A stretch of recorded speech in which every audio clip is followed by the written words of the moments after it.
Hello, this is John from Lower Merion School District Information Systems, and I get questions from time to time about what is the best way to clean a device. My preferred method is using this 3M number 5 spray. If you don't have a bottle, you can ask your building custodian, and they'll get you one. And a rag. Paper towel works also. These 3M electronic wipes work as well. For the purposes of this video, we're going to use the spray bottle and rag. So what you want to do is spray a generous amount of liquid directly onto the rag. Now, you never want to spray onto the device itself to avoid a liquid damage scenario. So we want to wipe down the high touch surfaces like your keyboard.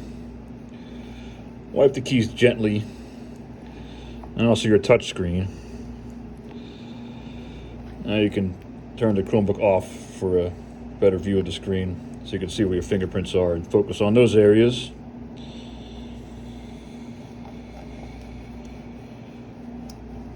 Give it the old showroom shine, just like that, good as new.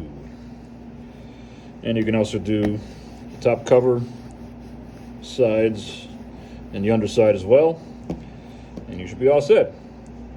Thanks for watching, and have a great day.